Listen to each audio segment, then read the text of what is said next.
The question is about the reward for prayer at the beginning of time and for starting our programs or majalis at the punctual time.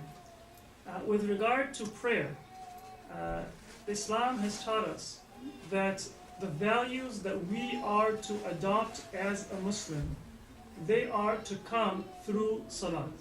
So salat, prayer, is not a time out from the rest of our day. That I live covered from head to toe with najasat, and then I will go during my prayer time and I will pray. Sometimes people ask that question, is it haram to keep a dog? And no, it is not haram to keep a dog. But then you tell the person that how are you going to pray? And they say, well, I'll take a shower before every prayer, I'll change my clothes, I'll make sure that I'm not najis. Why would a person want to live in a state where whenever they want to pray, they have to spend a half an hour and see, can I do it or not? The whole point of salat in Islam is that a Muslim should always be at the ready. And that was the practice of the Prophet, and that was the practice of the Imams. Something would make them uneasy, they would stand in salat. They had something to show gratitude for. Imam Sajjad, the reason why we call him Sajjad is that he would pray by going into sajda or sujood throughout the day. It is said that whenever somebody would tell him good news, the Imam would go into sujood. Sometimes as part of a 2 rakat prayer of shukr, sometimes just by going into sajda. Whenever the Imam needed something, whenever the Imam was able to bring two enemies together and make them friends, anything that took place in his life, the Imam would always punctuate it with sujood. That is the values that the Imams wanted us to learn. The same thing comes with tahara. So if we do wudu for salat, that is meant to be with us throughout the day. Ideally, a Muslim should not have to go and do wudu for their prayer. They should already have wudu and always be ready for prayer. Punctuality is another value that we learn from salat. It is meant to be not just for our prayers that we're on time with Fajr and Dhuhr and Asr and Maghrib and Isha and late for everything else, but it's meant to be one way that we develop that attribute, which we maintain everywhere else. So when it comes to our salat, we should think of salat as how we are going to learn the values of humility, of cleanliness, of punctuality, of seeking help from Allah alone, reliance and tawakkul. All of those values that we are going to maintain throughout our life. And if a person is not humble, then their prayer is deficient. If a person does not maintain cleanliness outside of salat, their salat is deficient.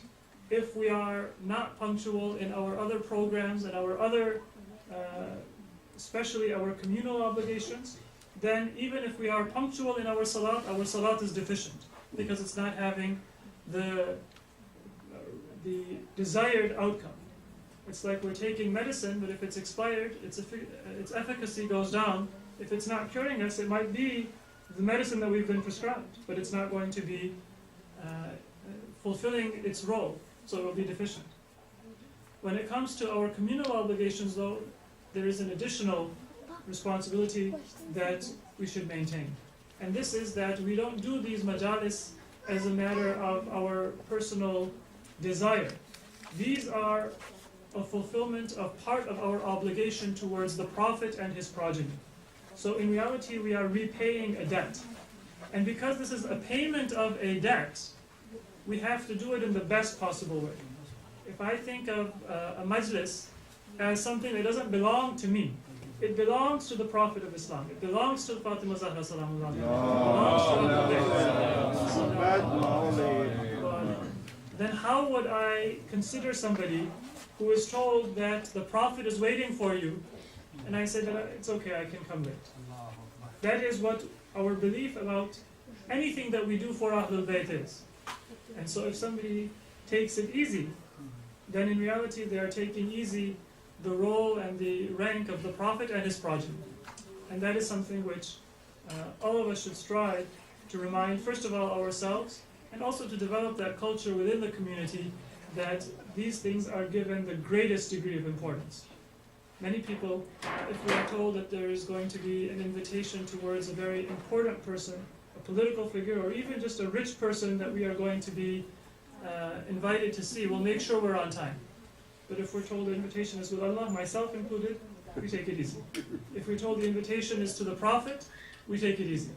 Not only do we take it easy, that's our own loss. If Allah invites me and I'm late in my salat, then I've lost. But if it's a communal function, then I've not only lost out myself, but I've made everybody else lose. And that is something which is not just between me and Allah, it's not just between me and the Prophet, maybe they will forgive. But it's also something that I have taken away from the entire community as well, and that's not something that anyone should be willing to do personally, and if I'm willing to do it personally, it's not something that our community should allow. If I'm taking it away from everybody else, then not that person whose child has to go to school the next day, or that person who has to go to another appointment, but everybody else should say that why did you steal from the time of our community? If that culture exists, if everybody feels responsible, then it will make it easier for individuals also to maintain that high standard. But if I think that it's okay, today I don't have anything to do, if it starts late, I'm okay, then it's never going to change the culture of our community, and everybody will continue to act as they may personally see fit. Sometimes better, sometimes worse. Please just say salawat.